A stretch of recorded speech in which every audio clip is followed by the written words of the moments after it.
France के नीस शहर में एक आतंकी हमला हुआ जिसमें 3 लोगों की जान चली गई और कई लोग घायल हो गए। चर्च के बाहर आतंकी ने चाकू से हमला करते हुए एक महिला की गर्दन काट दी। नीस की मेयर के मुताबिक हमले के दौरान आतंकी अल्लाह अकबर का नारा लगा रहा था।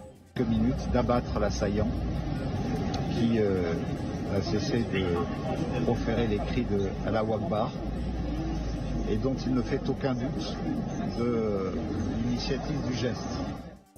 हमले के आरोपी को गिरफ्तार कर लिया गया है और जांच चल रही है।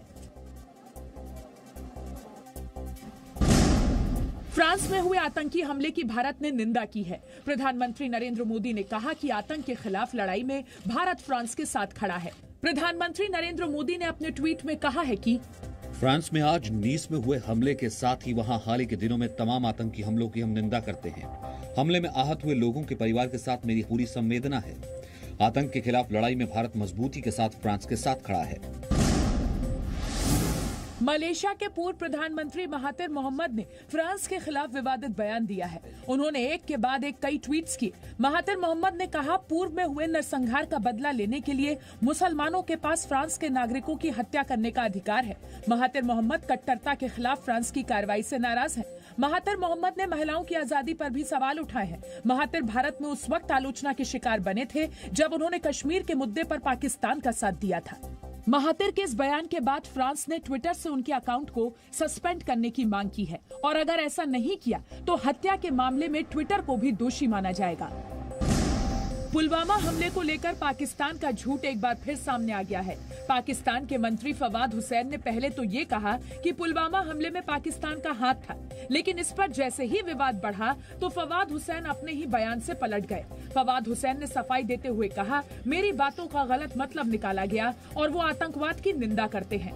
इससे पहले फवाद हुसैन पाकिस्तान के संसद में पुलवामा हमले को इमरान खान की उपलब्धि के तौर पर गिना रहे थे और बयान देते देते वो पुलवामा हमले में पाकिस्तान के हाथ होने की बात कबूल कर बैठे। पुलवामा में जो कामयाबी है, पुलवामा में जो हमारी कामयाबी है, वो इमरान खान की क़यादत में इस कौम की कामयाबी है। उसके हिस्सेदार आप भी सब हैं, उसके हिस्सेदार हम भी सब हैं। पुलवामा हमले पर पाकिस्तान के मंत्री फवाद हुसैन की सफाई पर भारत ने कहा है कि पूरी दुनिया को पाकिस्तान का सच पता है। भारत ने कहा, पाकिस्तान आतंकियों को तो पनाह देता है और फिर विक्टिम कार्ड भी खेलता है। The whole world knows the truth about Pakistan's role in supporting terrorism. No amount of denial can hide this truth.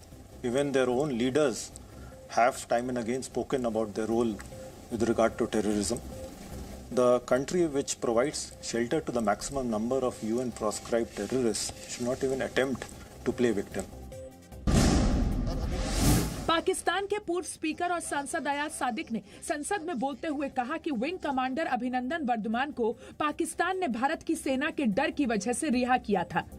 उन्होंने बताया कि बैठक में पाकिस्तान के सेना प्रमुख जनरल कमर जावेद बाजवा और विदेश मंत्री शाह महमूद कुरैशी मौजूद थे और उन्होंने कहा कि अभिनंदन को जल्द छोड़ना होगा, वरना भारत की सेना 9 बजे तक पाकिस्तान पर हमला कर देगी। पैर कांप रहे थे, पसीने माथे पे थे और हमसे शाह महमूद साहब ने कहा, फॉरेन मिनिस्टर साहब ने, कि खुदा का वास्ता है अब इसको वापस जाने दें, क्योंकि 9 बजे रात को हिंदुस्तान पाकिस्तान पे अटैक कर रहा है। वो कोई हिंदुस्तान ने अटैक नहीं करना था, कुछ नहीं होना था, सिर्फ घुटने टेक के अभिनंदन को वापस भेजना था, जो इन्होंने किया।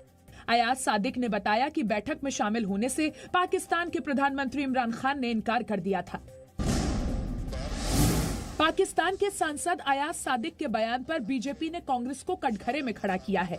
बीजेपी अध्यक्ष जेपी नड्डा ने अयाज सादिक के बयान को ट्वीट करते हुए कहा कि सेना पर सवाल उठाने वाले कांग्रेस नेता राहुल गांधी को अब तो भरोसा होगा, क्योंकि उनके लिए भारत से ज्यादा भरोसेमंद पाकिस्तान है। राहुल जी, आप पैर कांपने वालों के साथ क्यों हैं? पसीने छूटने वालों के साथ क्यों हैं?